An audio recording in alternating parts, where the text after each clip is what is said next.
Hello friends, સૌને મારા જય માતાજી.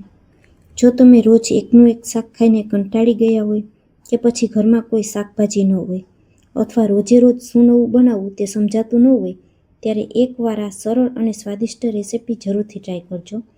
પાઉંભાજી અને પનીર ભુજીને ટક્કર મારે એટલું સ્વાદિષ્ટ આ શાક બનીને તૈયાર થશે. અને હા ફ્રેન્ડ્સ, રેસિપી પૂરી જોયા પછી તમને પસંદ આવે તો વિડીયોને એક લાઇક આપી ફ્રેન્ડ્સ અને ફેમિલી સાથે શેર જરૂર કરજો. અને મને સપોર્ટ કરવા બદલ મારી ચેનલને સબસ્ક્રાઈબ કરવાનું ન ભૂલતા. તો સૌથી પહેલાં એક મિક્સર જારમાં આદું, લસણ અને મરચાં ઉમેરી દેશું. તેને ઢાંકણ ઢાંકી અને પીસી લેશું. આ રીતે અધકચરું એવું પીસવાનું છે. હવે તેને સાઈડમાં રાખી અને એક વાટકામાં અડધો કપ તાજું અને મોળું દહીં હોય તેવું દહીં લઈ લેશું. તેમાં સ્વાદ અનુસાર મીઠું અને 1 નાની ચમચી જેટલું લાલ મરચું પાવડર ઉમેરશું. 5 ચમચી જેટલી હળદર અને 1 નાની ચમચી જેટલું ધાણા જીરું પાવડર ઉમેરશું. અડધી ચમચીથી થોડો ઓછો ગરમ મસાલો ઉમેરશું અને ચમચાથી હલાવી બધું મિક્સ કરી દેશું. શાકની ગ્રેવી માટે દહીંને આપણે આ રીતે પહેલાં જ તૈયાર કરીને રાખી દેવાનું, જેથી બધા મસાલા દહીંની સાથે સરસ મિક્સ થઈ અને ફૂલી જશે. તો હવે સરસ બધું મિક્સ થઈ ગયું છે. દહીંના વાટકાને થોડી વાર માટે સાઈડમાં રાખશું અને હવે આપણે શાકનો વઘાર કરી લેશું. શાકનો વઘાર કરવા માટે એક કઢાઈમાં 1 પાવડું તેલ ઉમેરશું.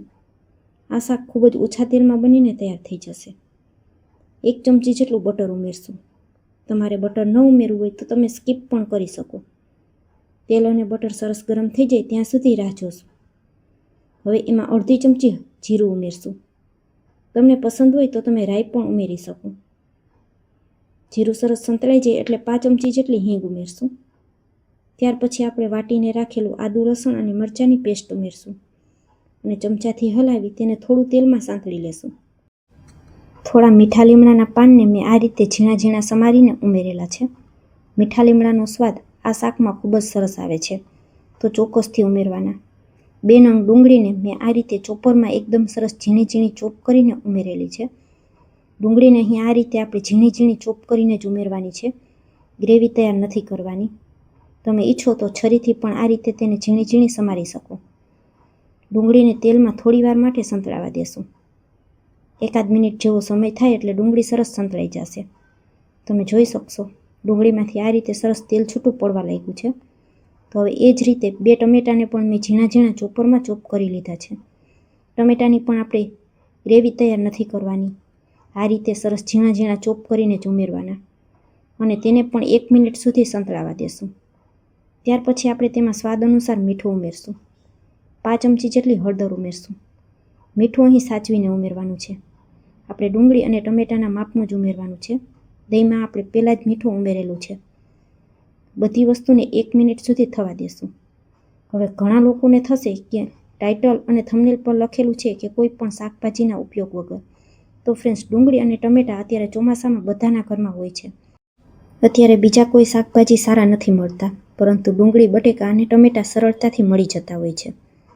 તો બધું સરસ સંતળાઈ ગયું છે.